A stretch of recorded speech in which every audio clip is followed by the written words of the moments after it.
In my review of Black Ops 6, I listed zombies as the biggest downside and how it was another disappointing entry to the zombies franchise. Let me go ahead and say that I take away all of that. After further grinding and completing both Easter eggs, I'm officially all in on Black Ops 6 Zombies and can't wait to see what the post-launch has to offer. You can consider this like an overview or review of zombies, but it's also kind of like an appreciation post. Really, it's just my in-depth opinion and experience with the game. But please go ahead and let me know what you've been thinking of Black Ops 6 Zombies so far.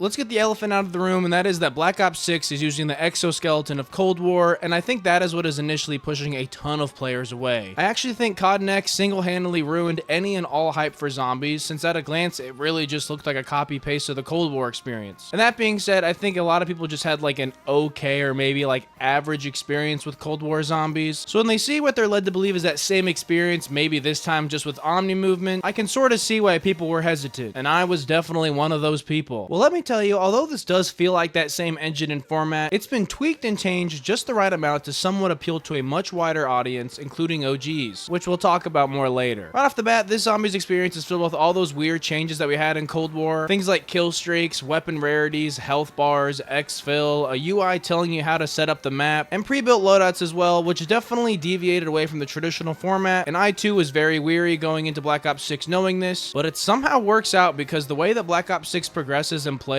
like, these things almost need to exist. Which I never thought I would ever say that about these mechanics, but please just hear me out. The difficulty of this game I feel like has a huge drop off, or maybe like step up at around like 12 or 13, where you pretty much need to have a pack-a-punch gun or else your experience will be very difficult. And that's the beauty of this game, is that yes, there are a lot of handouts to streamline your gameplay, but that's because this game plays on a much more accelerated progression of zombies. I remember my first time fighting an amalgam on Terminus, and I simply was not ready. And with that being said, I immediately died. They're also like just a difficult zombie in general. What I'm trying to say here is it's a lot easier to get caught with your pants down than you would think, and that's due to this round progression. And once again, I'm not saying this is like the hardest zombies experience out there, because I mean there are a ton of get out of jail free cards that you can pretty much have at any given time. Things like mutant injections and chopper gunners are really what come to mind here, and those things are essentially just press a button and get a million kills and also be unkillable in that entire time as well. But I've come to discover that these things exist because of how overwhelming this game can feel in the later rounds. You'll get several boss zombies simultaneously that if you're not prepared for, you're just screwed. People say it's easy to break the game, and excluding glitches, I couldn't disagree more with that. I don't necessarily mean you can't break the game, I would just say it's more like exploitable, if that makes sense. And obviously, since this is a brand new game, obviously there are going to be some loopholes to be found at launch. One of the major lapses in difficulty is the Liberty Falls mutant injection high round strat. Now I want to get one thing straight, I am not a high round player, I just like play for fun and like Easter eggs. But I've seen a lot of players just hang in the bowling alley and craft mutant injections nonstop, and you're basically unstoppable. But people say that like it's a bad thing, and let me tell you that like every single zombies game, every single zombies map has had some type of exploit. That is like not a new thing, and people are just hating on this just to hate on it. But going back to like the player just being strong, there's other small things in the game, like most lethals and tacticals are really powerful, which I really like because there's just way more of them to choose from, whereas before you just had to get lucky in the mystery box or you just wouldn't have any tacticals at all. But now they're like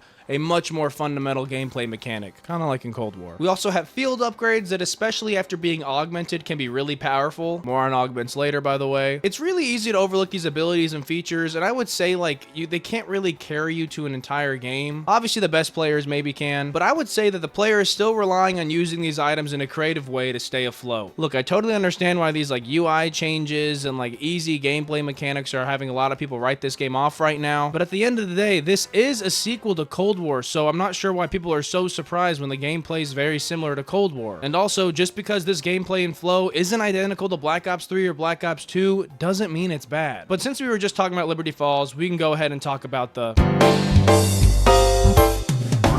I seriously cannot think of a better launch combo than Liberty Falls and Terminus. They are two completely different experiences, and I think Liberty Falls is a great way to sort of act as a tech demo or sandbox mode to help the player get their bearings in Black Ops 6 Zombies. And let me get one thing straight, Liberty Falls is a very easy map, I'm not going to say it's not, and there's a lot of reasons for that. One of the biggest that I noticed the very first time playing it, was the fact that there was like no power switch or any real type of setup for this map whatsoever. Basically, to get everything this map has to offer, all you need to do is open doors. doors. And even then, you're not even opening that many doors in the first place. And actually, I'm okay with that. One of the reasons I'm okay with that is that this is also a game where we have an extremely mindless camo grind. And since this is mind-numbingly dull, it would actually suck if we didn't have a map like Liberty Falls to shut off our brains and absolutely grind. And on top of this, as stated before, Liberty Falls gives the players a really good opportunity for progressing a good bit into the later rounds to help them understand the importance of some of the more overlooked mechanics. The importance of weapon rarity is really what comes to mind here for me. I know a lot of players will just like double or triple pack their gun and it'll have that damage fall off at around like 30, maybe even before that. That's because they're running it on an uncommon gun and they don't understand that like, oh, if I upgrade my gun with this salvage, I'll be much better off. I know it sounds like I'm talking down to like the newer players, but I think that's just how it is. There's a lot going on here, so it's nice we have this like template of a map to work on. Getting a gun to gold rarity for the first time, whether it be from an Aether tool or grinding salvage, really opens your eyes to how powerful and important that mechanic is, and I'm willing to bet most players will grasp that mechanic a little bit more on Liberty Falls rather than Terminus. And I'm not even done with talking about how easy this map is, because the sugar-coated cherry on top of the Liberty Falls experience is the Easter egg. And let me tell you, this is probably one of the easiest Easter eggs in Zombies history. And once again, I don't see that as a problem. Keep in mind here, for us zombie boomers who remember this loading screen,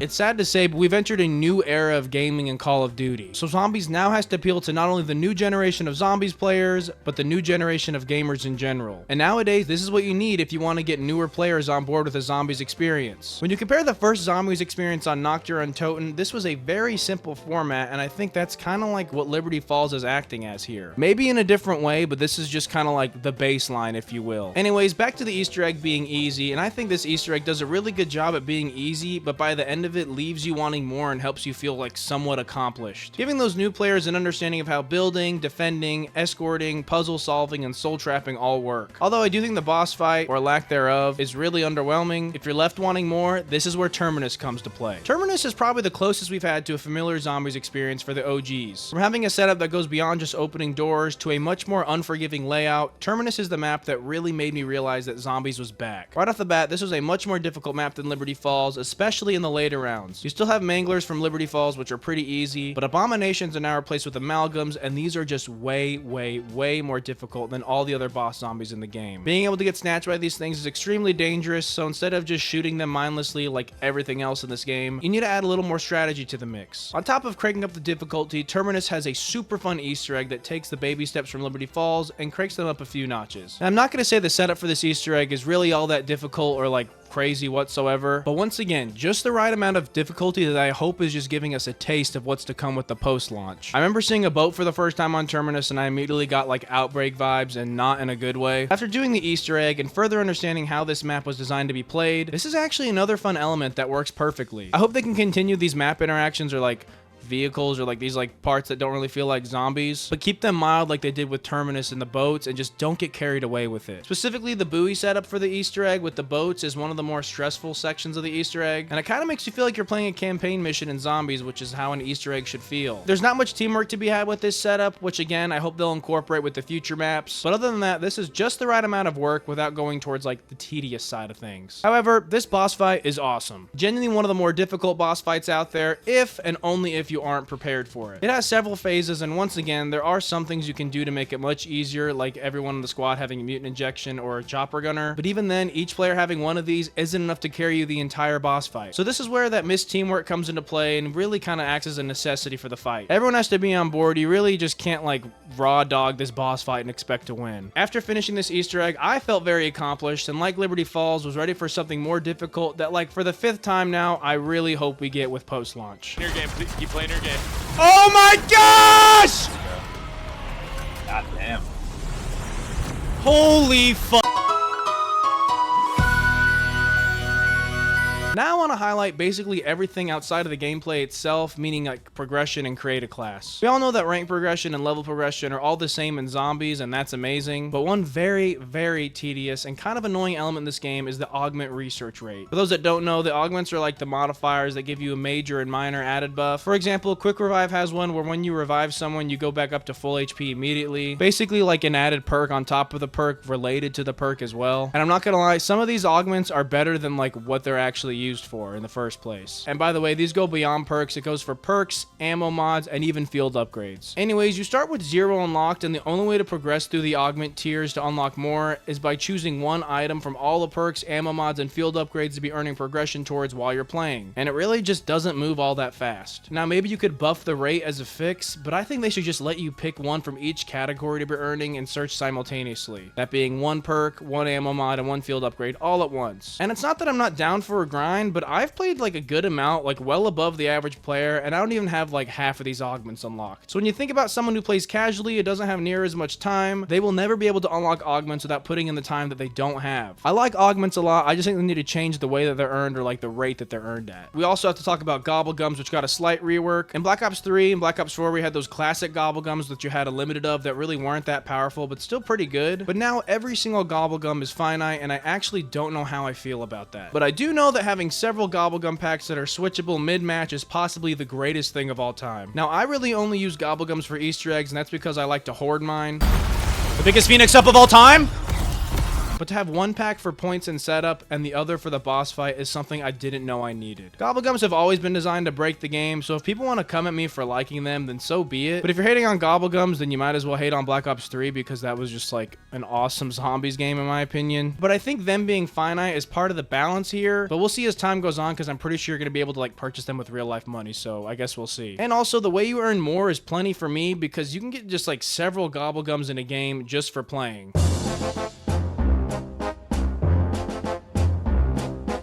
Overall, the Black Ops 6 Zombies experience is like completely misunderstood, and I think a lot of people gave it flack before even getting their hands on it. If you're a Zombies purist, you may not like it, and that's fine. But I'm also one of those purists, and I've been having a grand old time. We've simply entered a new era for COD players, and with that comes all these quality of life changes to zombies that I can understand why a lot of people see it as getting out of hand. But if you give the game a genuine chance, I think it's pretty likely that you'll think the game is at least good, or even really good. But those are my thoughts on Black Ops 6 Zombies. Please let me know what you guys think down below. I know this is a very polarizing release. There's just like a lot to be said, but go ahead and join my Discord if you're feeling crazy, and if you like, leave a like. If you didn't, leave a dislike, and thank you so much for watching.